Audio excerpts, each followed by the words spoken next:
Pokemon Gen 1 is a classic. No matter how you slice it, no matter how buggy or weird it is, you can't rag on it for too long. But today I'm gonna be doing just that. I'm gonna be ragging on the trainers in this game because a lot of them are just fucking weird. Be sure to like and subscribe if you like this video, and while you're in the comments, what was your first Pokemon game, man? What was your first one? Mine was X. Mine was on the 3DS X. Like looking back, it wasn't great, but like memories, man, memories. Let's start with a glitch affecting basically any trainer that will spot you and walk towards you to fight, or long range trainers. While the trainer is walking towards you, you can use teleport, fly, or dig to warp away from it, even though you should be battling them. There's a whole laundry list of different effects that can happen as a result of this. The most famous one is where you can use it to catch a Mew, which you can normally only get through events that happened in the 90s. So you can't get it anymore, and you have to use a glitch to get it. You basically do a bunch of and then you fly over and it appears at level 7. I don't know how the hell it works. The moment I saw hexadecimal values, I knew it was out of my depth. Basically, by doing a bunch of shenanigans, you manipulate memory. You can also use this to get a level 100 Pokemon before even beating Brock. Okay, so step 1, poison yourself. Step 2, you gotta bleed out a little. Step 3, you gotta get lucky and get a wild Pokemon encounter right on this specific tile, right in front of this guy. Step 4, die to him. Step 5, encounter another wild Pokemon. Step 6, encounter something with a medium slow growth rate and then growl at it a bunch of times. Step 7, you now have a level 1 Gengar or some crazy.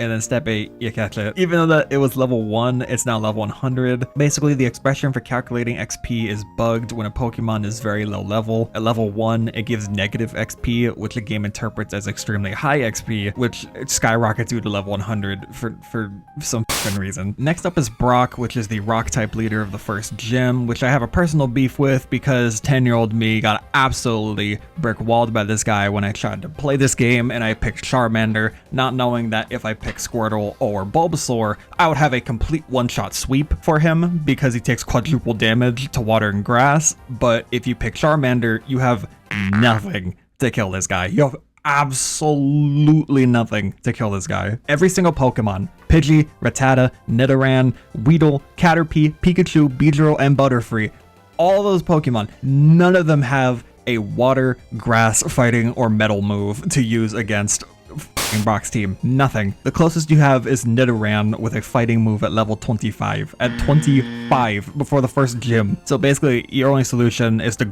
like solo grind Charmander up to a point where you can either brute force it with Ember, or you grind to evolve to Charmeleon, then grind another level up to 17 to get Metal Claw, and then defeat his gym.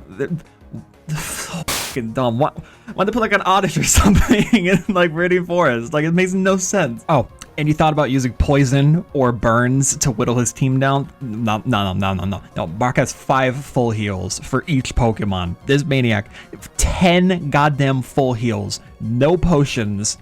It's not like your team gets toxic or anything that's like guaranteed to give them like poison. You only have a 20% chance to poison and a 10% chance to burn. It is such insane overkill for the little first challenge of the game.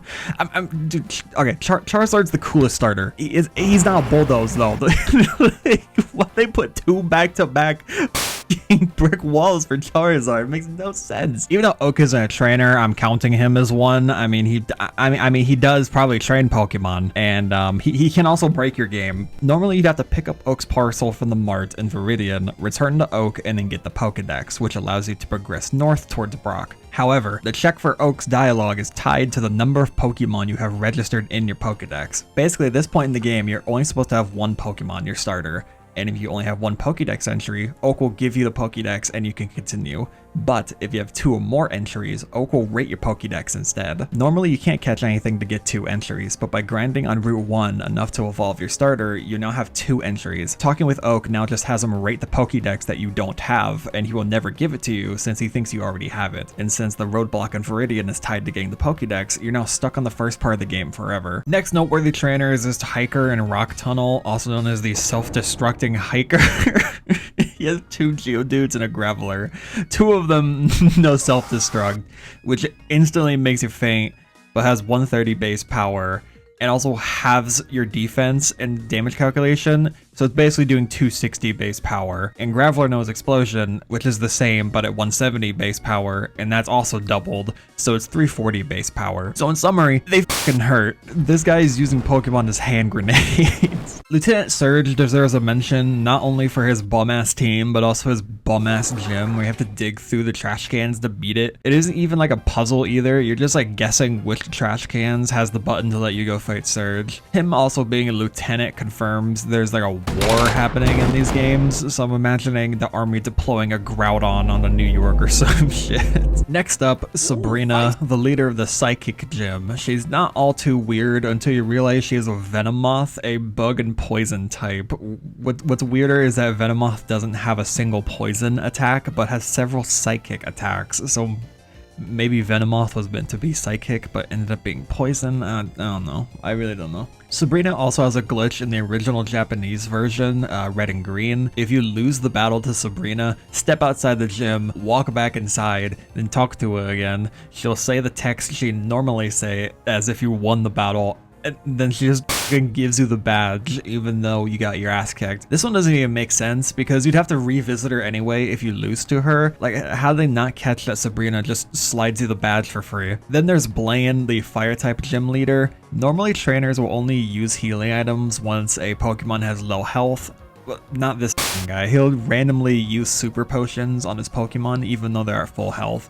His AI doesn't check for the Pokemon's current HP, so he'll often use healing items when they haven't even been hit yet. Alright, moving on to the Elite Four, Lorelei. Now to explain this, I'll have to explain how her AI works. Basically, she prefers moves that are of a type that are super effective against me. However, this also includes status moves that happen to be of a super effective type, like Rest, which is Psychic type, but doesn't do damage. So if I'm a fighting or poison type, her Dugong will constantly spam Rest, thinking that's super effective even though it's just fully healing her over and over again. You'd think she'd run out of PP for Rest, but trainers quite literally have infinite PP for all of their moves.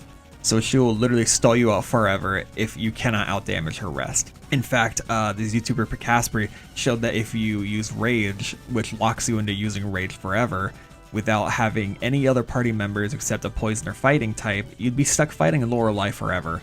You can't run out of Rage PP since it doesn't consume it while you're using it. Rage never ends or gains power since you never get hit.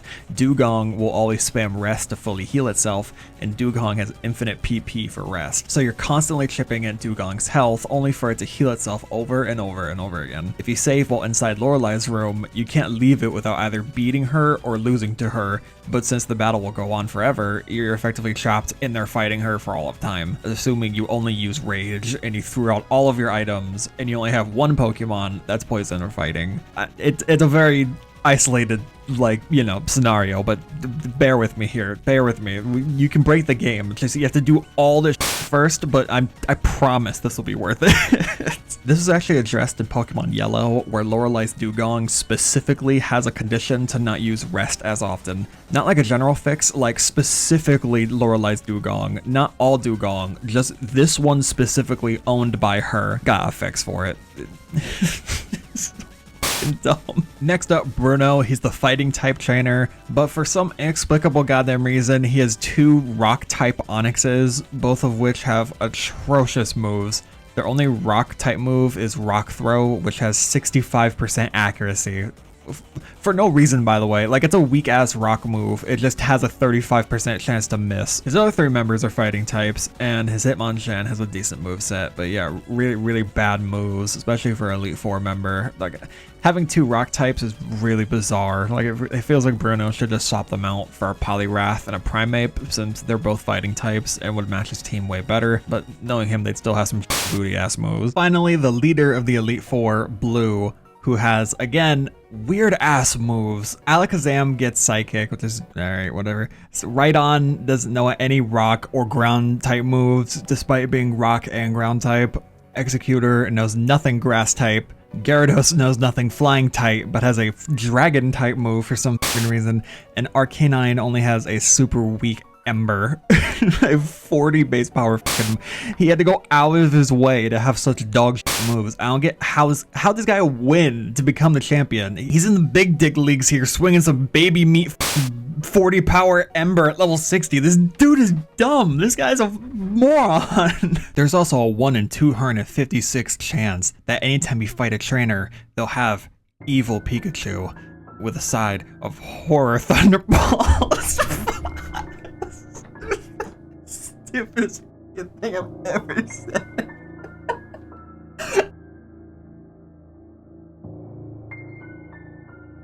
That's gonna be it for this video. I'd like to give a thank you to my patrons here, Jack, Lance Rockhard, and I don't think I can say this guy's name. Like, this is TOS. Like, I'm gonna say Billy. Thank you, Billy, for stuffing on Patreon. You gotta change your profile picture though. That's a little offensive, man. That's a little offensive. Ben, you definitely have to blur that out. But thank you all. You will get early access to videos, uncensored videos, and a booster only channel in my Discord. So sub if you'd like to support me. Make sure to like and subscribe, comment your favorite Pokemon, and I'll see you guys later.